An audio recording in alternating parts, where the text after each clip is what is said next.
Bref, un thread de Benjamin Briot alias Nota Bene sur les internets qui pousse un petit coup de gueule. Alors après le joueur du grenier, c'est alors lui il n'en fait pas une vidéo, il aurait dû, hein, souvent ce genre de choses ça se retrouve top tendance, c'est très facile à monétiser, à double monétiser, à triple monétiser et mais voilà, mais il s'est simplement fendu d'un thread. Vous voyez un peu partout les vidéastes se plaindre, je vous mets le lien évidemment et je vous mettrai peut-être le lien dans le rediff si je juge nécessaire d'en faire une rediff, évidemment. Est-ce que l'autre... Ah, l'autre caméra marche, salut, autre caméra. Sur cette scène, se plaindre parce qu'on se fait démonétiser ou déréférencer de manière arbitraire. Souvent, ça va de pair, hein, c'est-à-dire que démonétiser... quel est l'intérêt pour... Alors c'est un petit peu raisonné par un mobile, nous n'avons pas de preuves, nous n'avons pas l'algorithme, les voies de l'algorithme sont impénétrables. YouTube affirme que les vidéos non monétisées sont référencées autant. Par contre, ouais, quand c'est moins de 18, comme le JDG, forcément, c'est référencé de facto. Faut mettre un numéro de carte bleue. Il y a plein de gens qui ne le feront pas. Là, c'est pas ce dont parle Benjamin Briot, on va surtout s'attarder sur les copyrights. Eh bien, il y a un truc particulièrement agaçant, poursuit-il, et dangereux, qui pointe le bout de son nez sur YouTube, avec un gif. C'est justement choisi. Même si c'est pas nouveau, beaucoup de vidéastes ont des problèmes avec les musiques utilisées dans leur production. Mais depuis peu, les réclamations sont de plus en plus sévères et récurrentes. Ouais, je me suis retrouvé dans ce thread. Même si, moi, on s'en fout. On est d'accord. Mais on s'en fout. Pourquoi? D'abord, petit point contexte d'utilisation des musiques chez les créateurs. Certains croisent les doigts à chaque upload en voyant des musiques libres de droit. Libre de droit. J'adore ce générique d'ailleurs. Générique libre de droit. Je sais plus, c'est les chroniques de Monsieur Béat, cinéma de Monsieur Bobine. C'est une chaîne de cinéma que j'aime bien, mais je suis abonné à trop de chaînes. Bref, vous vous en foutez et vous aurez raison. Pas la meilleure solution quand on voit qu'elles sont utilisées partout, mais sans doute la moins chère. Et parfois, on trouve de très bons morceaux. Pourquoi s'en priver? Alors, lui ne s'attarde pas là-dessus, mais les musiques libres de droit, en fait, elles sont libres de droit des fois à un instant T et à un instant T+1. Elles sont rachetées et du coup, en fait, il y a des gens qui attendent que cette musique soit utilisée partout.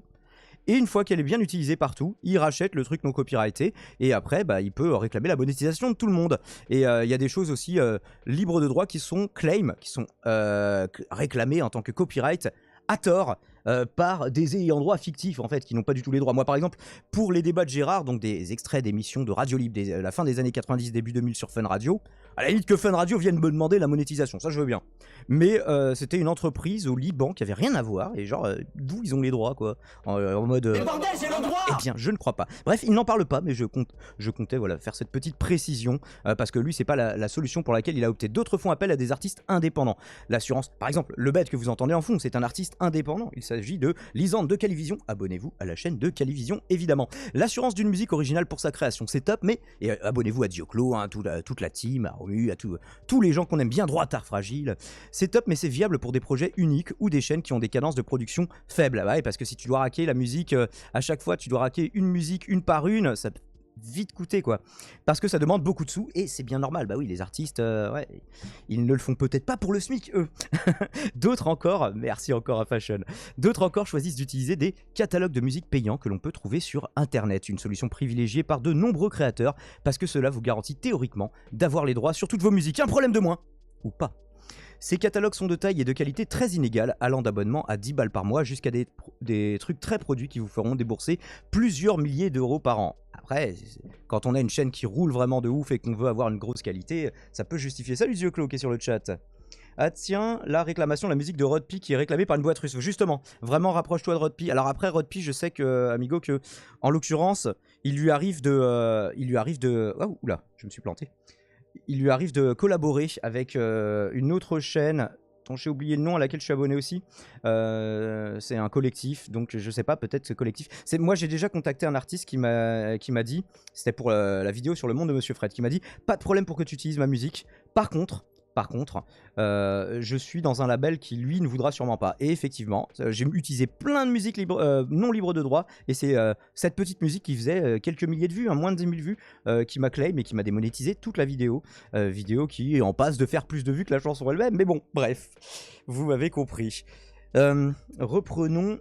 Bien sûr, tout le monde ne peut pas se permettre de débourser plusieurs milliers d'euros dans la musique de ses productions sur YouTube. Il faut être suffisamment installé financièrement. Mais c'est le choix que j'ai fait pour que mes vidéos soient les plus chouettes possibles. Du coup, le plus chouette ou les plus chouettes, je sais pas. Mais du coup, je ne sais pas avec l'accord. Quel problème alors, me direz-vous? Eh bien, sur YouTube, un producteur, un organisme de gestion ou un ayant droit peut tout à fait revendiquer une musique que vous avez utilisée en disant « Hey, c'est à moi, ça, t'as pas payé ?»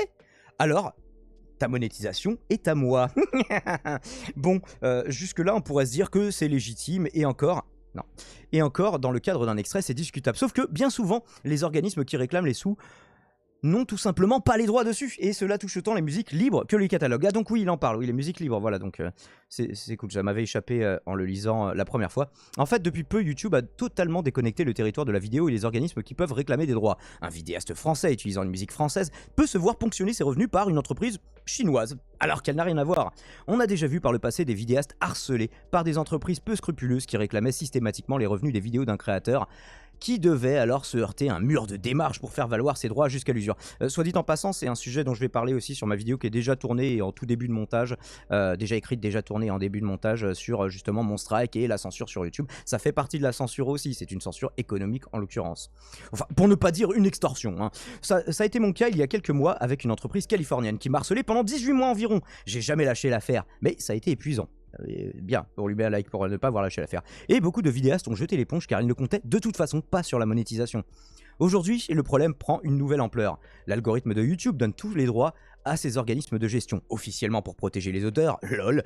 Depuis plusieurs mois, quasiment 80% des vidéos que j'upload sur YouTube sont revendiquées. Pourtant, j'ai des contrats ultra béton pour les musiques. La solution, faire appel au catalogue producteur pour qu'il fasse sauter les revendications, ce qui implique de toujours prévoir en avance les uploads. Pour une vidéo de dernière minute, adieu la monétisation. Ou alors adieu 80% de la monétisation, les vues se faisant principalement dans les 2 premiers jours, le temps de faire valider tout ça.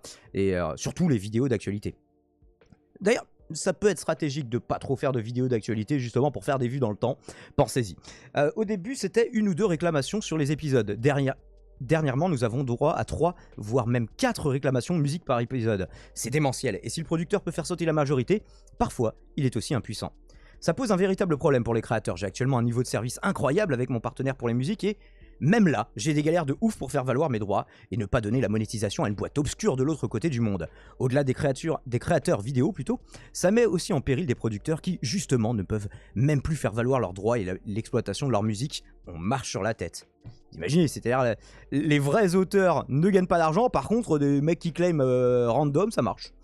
Bref, on a beau essayer de faire les choses du mieux possible et le plus légalement possible, on se fait toujours emmerder. Et en plus, j'ai l'impression qu'il y a vraiment des boîtes qui se sont spécialisées que là-dedans, qui se sont dit, hey, il y a une niche.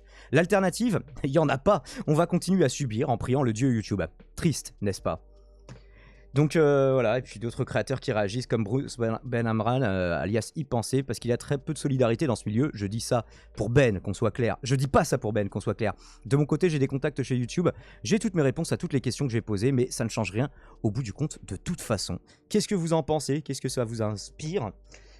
Peut-être une arnaque. Bah ça ressemble à de l'arnaque, mais de l'arnaque qui se base sur quelque chose de légal, enfin en tout cas sur des conditions d'utilisation. Salut à toi Alpha Omega. Droit d'auteur en Russie, étonnant, lol. J'ai envie de dire... Non. C'est normal en Russie. Enfin bref, Rodpi fricotant avec les Russes. Ah bon, à ce point-là, Poutine, le CCCP, ouais, l'URSS, tout ça, ça ne m'étonne pas. Repose-toi bien, Dioclo. Ah ouais, pourquoi Dioclo? Il faut que tu te reposes. Tu es covidé? Tu es à la 5G du vaccin? Désolé de ne pas pouvoir être présent à tous. Ah bah, pas de souci. Ah non, c'est peut-être par rapport à ça. Je suis en vacances, nous dit Krax. Eh bien oui, bonne continuation de vacances, amigo Krax. On en avait parlé. Enfin voilà, on souhaite bien du courage, du coup, à Benjamin Brio, alias Nota Bene. Et au moins, il donne de la visibilité à un problème que nous, les petits, nous rencontrons aussi. Mais nous sommes impuissants à faire porter notre voix, sauf à être relayés par des plus gros youtubeurs. Et c'est peut-être aussi une stratégie de sa part, d'ailleurs, de se dire...